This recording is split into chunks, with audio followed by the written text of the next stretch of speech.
Shanti. Welcome to the next normal. I'm your host, Sister Jenna. We're broadcasting from the beautiful Meditation Museum. If you haven't been to Washington D.C, come and visit us. It's a thriving city and area, I tell you. And if you are, do visit the Meditation Museum. We are aiming to open up the museum more days than we have it now. Economy played a factor in terms of the pandemic, and we had to close down both museums during the pandemic. And even though that's way behind us, I think staffing it has been the big opportunity that we have to deal with.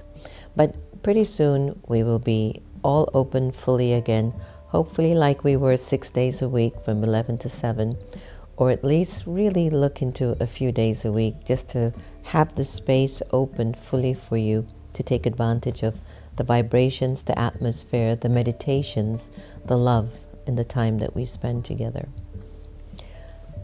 Our focus today is on a topic that many of us struggle with, whether we did it when we were young, teenagers in school because of peer pressure, or as we were evolving in our 20s and trying to figure out who we really are. Maybe in those kind of rocky 30s where we thought we knew ourselves, but we're trying to be much better than we were and what we still want to be. And there are times that we reach our good old 50s or 60s, and we maybe start feeling you can't change, what do they call it? You can't change, what's this? You can't train an old dog.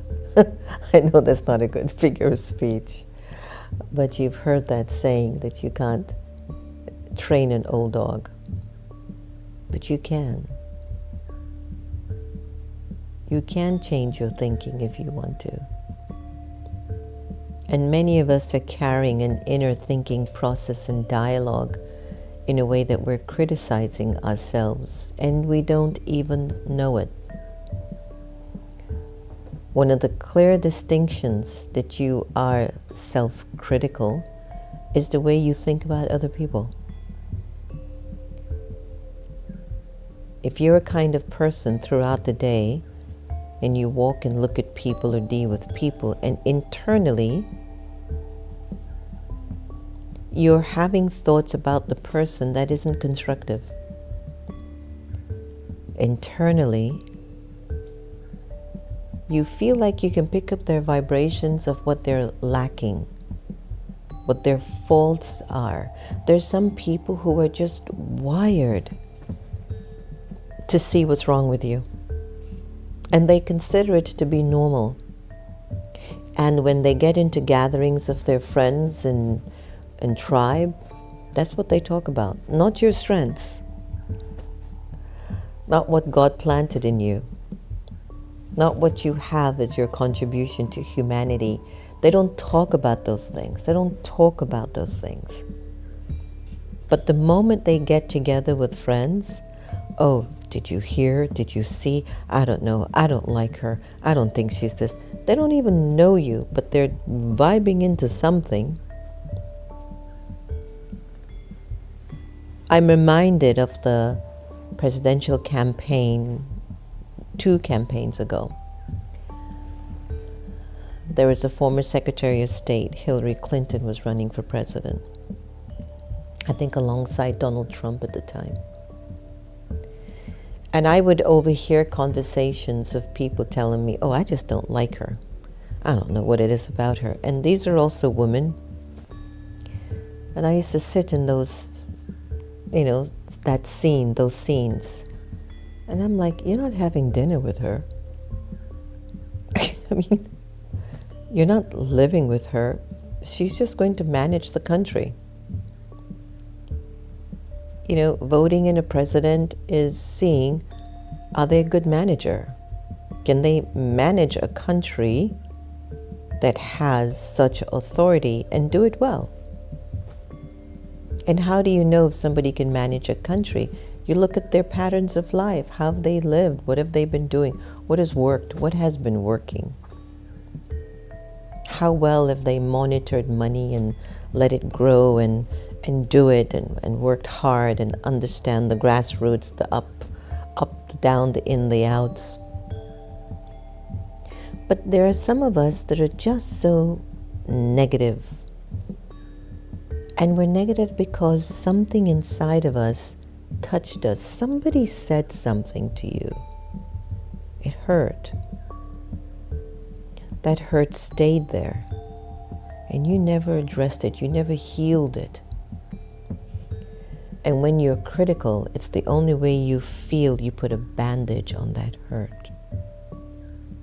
It is as if there is a feeling in you. You don't articulate it in words with your friends or family, but there is a feeling in you. I've been hurt deeply. It's not healed.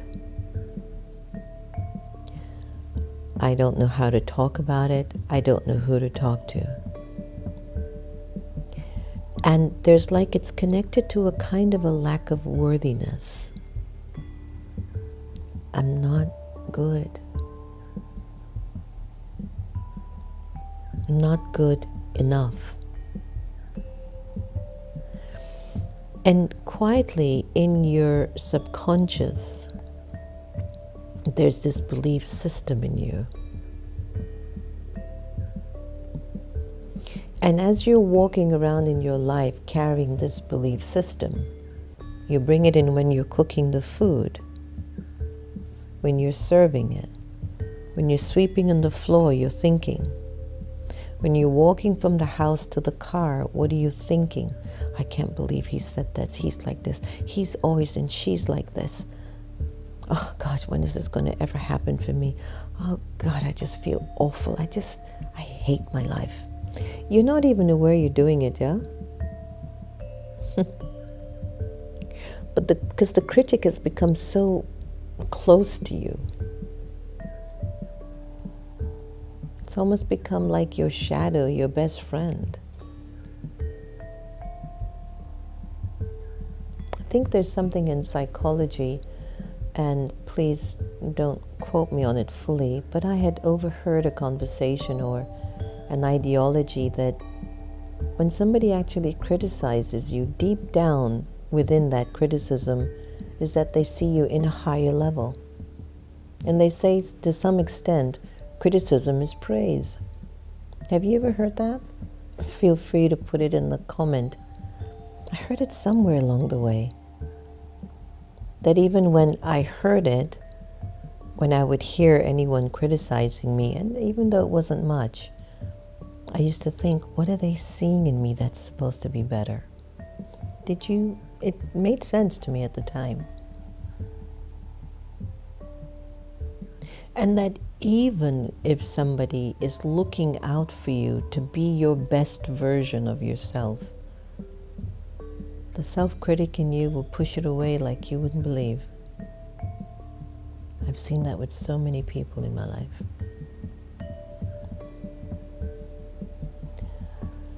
I was just seeing a scene yesterday. I was having a meal around the table, and I'm known to have very good table manners, thanks to Sister Gita. And somebody on the table was sitting with their elbow on the table like this, and they were eating like that. And I says, just like this, take your elbows off the table. And I've told the person before, don't eat like this, slouch down on the table like this. It's not your royalty. Eat like you are a queen of a palace, or king of a palace. Let the food go down with that reverence in your spirit. And within 5 seconds, I didn't really count, but within 10, 15 seconds, the person went back to the same behavior. And I says, just take it off. Sit up. Come. Ah, okay. And then again, within 10 seconds or a minute, like that.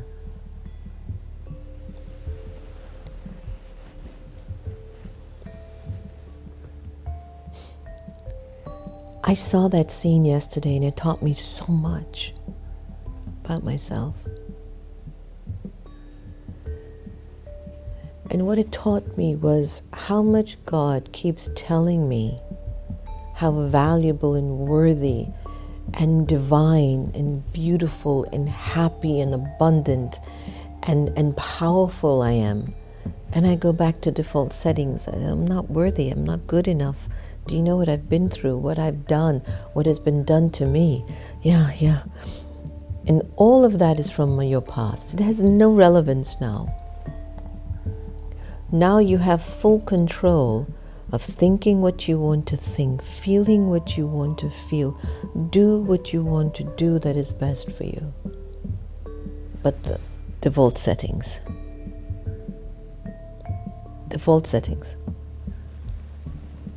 And then everybody looks at me or looks at you or looks at all of us, and just by our body language alone, they can recognize how much we value ourselves.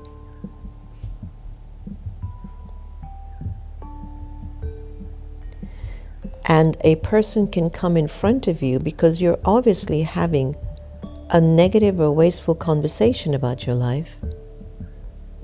And so energetically, you're feeling it so much that your default setting is in a second. You're going to attract someone to come and criticize you. Because that's what you're living in. You're living in the world of criticism, unknown to you.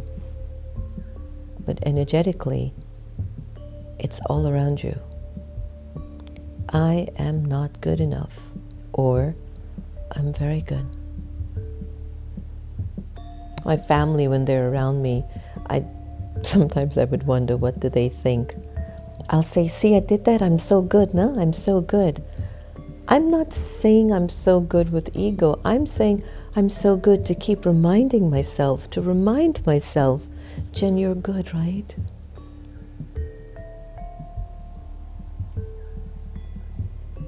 I'll say it around Santosh and the family all the time, I'm really good, no? I'm good, right? And I'm not doing it to be up on them. I'm doing it because I need to remind myself over and over again, you are a soul, immortal, eternal, imperishable, pure. By nature you are peaceful, loving, happy, and powerful. You cannot forget that. And the critic in you will make you forget it over and over and over and over again. It will keep distracting you from your true sense of worth. It'll just distract you from your value. You're never going to keep thinking you're good enough. You'll keep thinking you're never good enough. I've seen people, they have it all.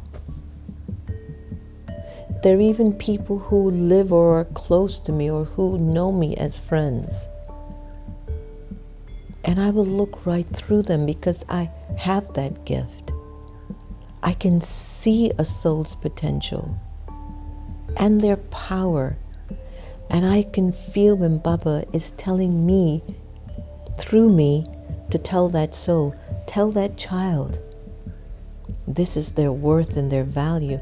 And I've seen that child again and again ignore it, kick it away. And I'll tell you this, and it's an amazing thing I've experienced. I might not be at my best, or I might have reached my point where I can't stay quiet anymore. I have to tell them, you can't keep doing this. Humble yourself. Be like this. Do this.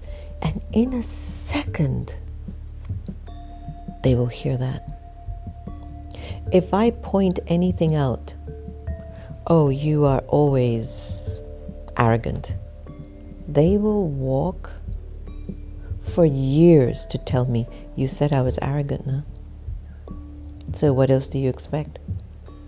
And I'll be like, why am I even doing this? I would have told this person 99 things of how good they are. They will not come back and tell me that. That inner critic has become their world. And I will tell them 99 good things. They don't hear one thing. Like I told the sister or that person, just sit up and eat. You're the queen of your palace. And they went right back to default setting. Now, if I'd made a comment about the body language of that time, they would walk around for weeks. She said this to me and she's like this, and who is she to speak to me? And I might have said 1,000,000 times, you are so good. Just live it. And they don't hear because the critic inside will not allow them to hear what is truthful.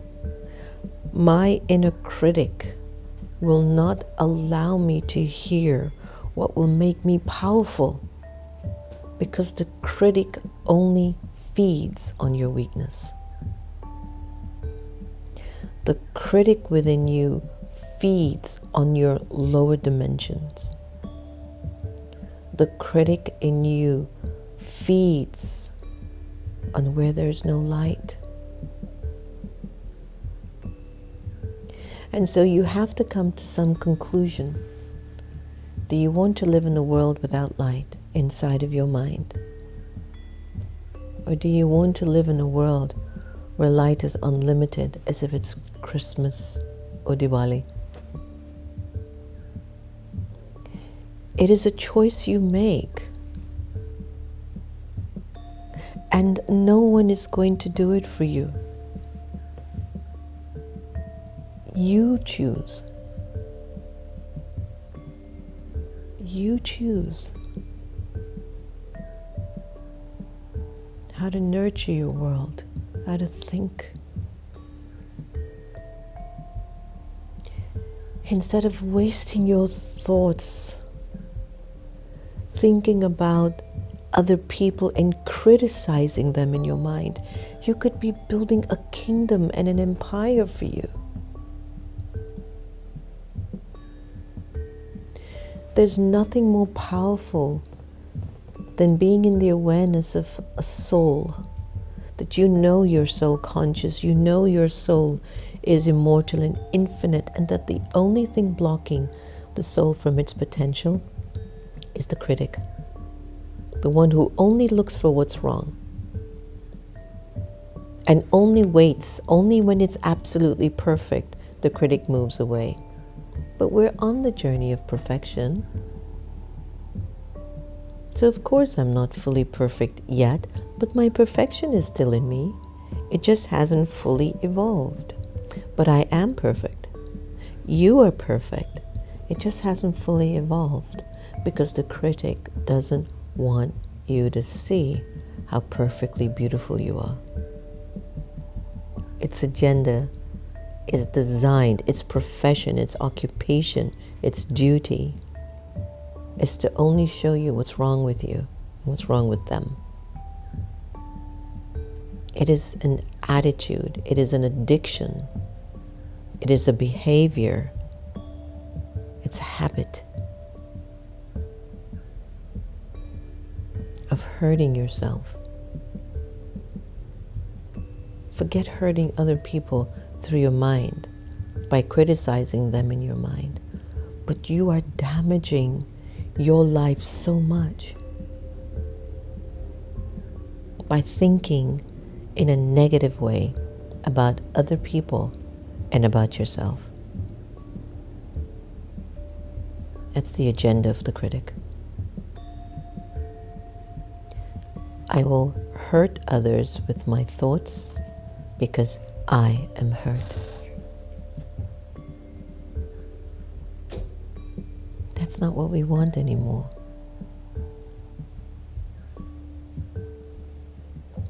Kick the critic out and your perfection will emerge. Kick the critic out and your happiness will emerge. Kick the critic out and it becomes homeless. It can't live in you anymore. Try it. Your day will be so bright. Let's take a moment of silence together in a little meditation. Om Shanti. When I go inside of myself, what do I see? What do you see inside? Do you see a soul filled with potential and courage and beauty and peace and strength, power?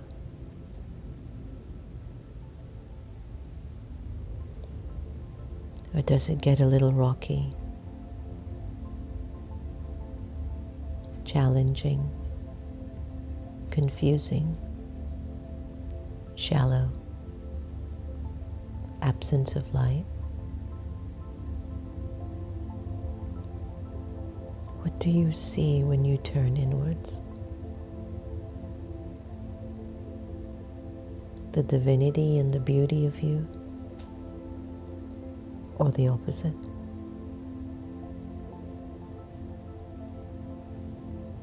The critic is a thought pattern. Choose to kick it out. And only have the real you sitting there, waiting to be built and developed along the way.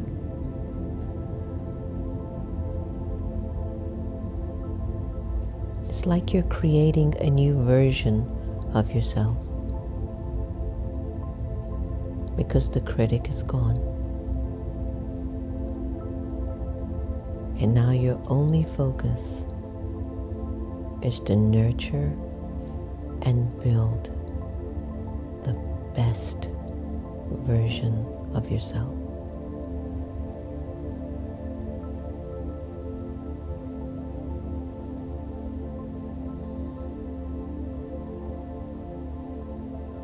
Just be in that moment for a while.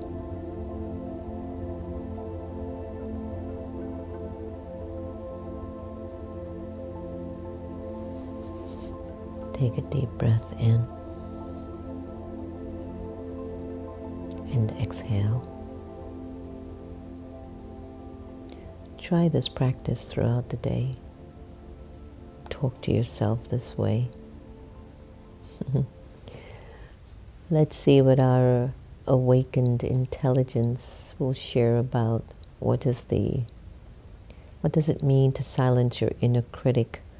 Silencing your inner critic means quieting the negative self-doubting voice inside your mind that often judges, criticizes, or undermines your confidence and abilities. This inner voice can hold you back from taking risks, believing in yourself, or fully embracing your strengths. Silencing it involves shifting your self-talk to be more compassionate, balanced, and constructive. Key ways to silence: recognizing it, becoming aware of when the inner critic speaks, challenging it, questioning in whether it's negative message or true or helpful, reframing those thoughts, replacing harsh self-judgment with positive affirmative thoughts. Practice self-compassion, treating yourself with kindness and understanding rather than being overly critical. Focusing on growth, viewing mistakes as learning opportunities rather than failures. The goal is to foster a more encouraging and supportive mindset, allowing you to pursue your goals with greater confidence and self-acceptance. Absolutely beautiful. And let's go to somebody who had no critical comments about anyone. The Sister Gita effect.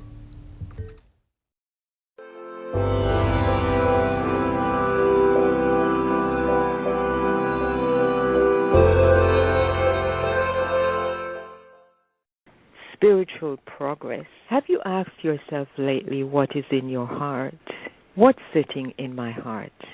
There is benefit for you in every situation in life. If that is, you know how to look for it.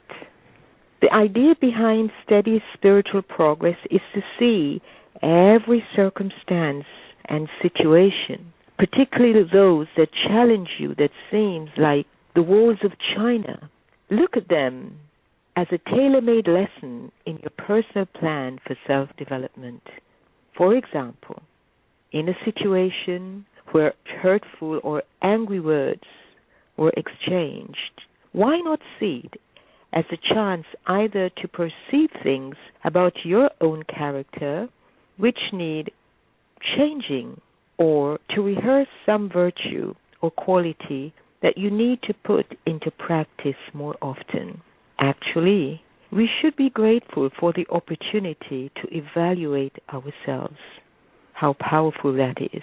We should be grateful for the opportunity to evaluate ourselves. In this way, you can transform anything into a constructive lesson.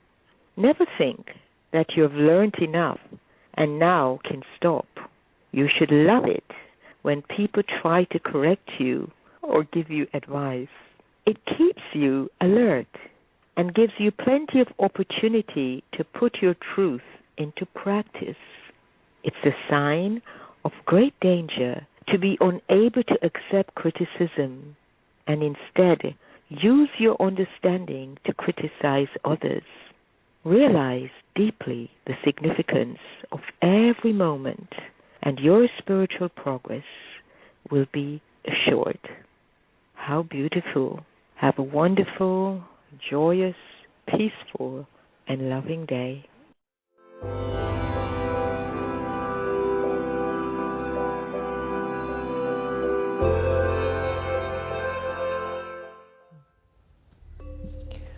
Thank you, Sister Gita.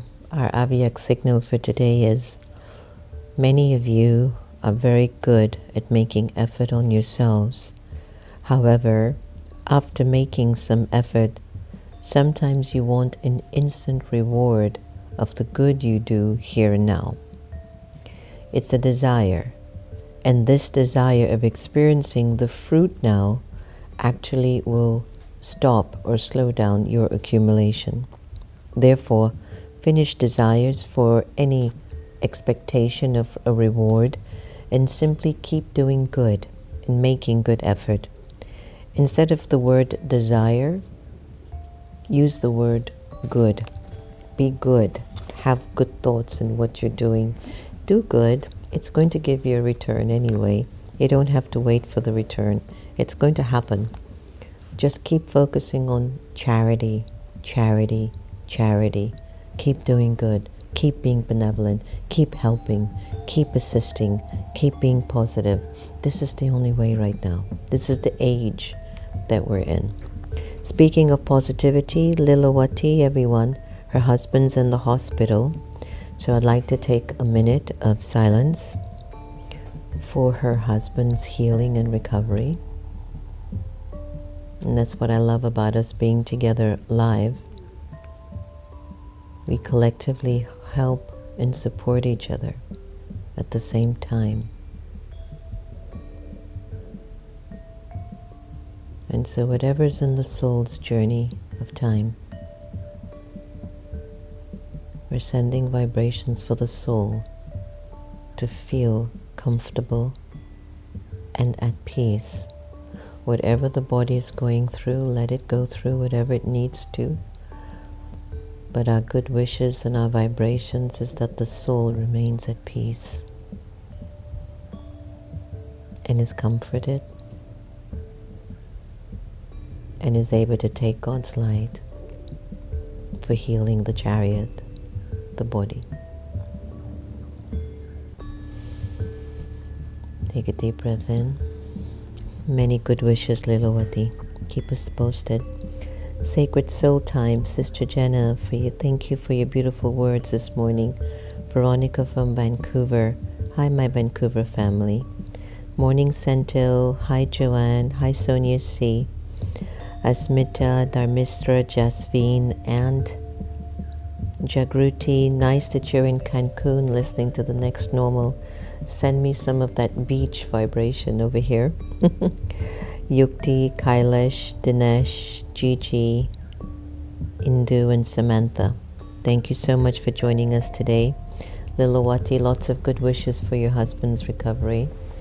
And for all of you who joined in to send good vibrations to her, that's good karma, and there's a reward, but we don't have to expect an instant return. Oh, I gave good wishes for Lilawati husband, now somebody should give me something. That's what Baba was saying in the Avyak signal. Just live your life. Just keep giving. Just keep giving. Practice loving everybody the same. Your love will increase. Thank you for joining us. Take care. Om Shanti.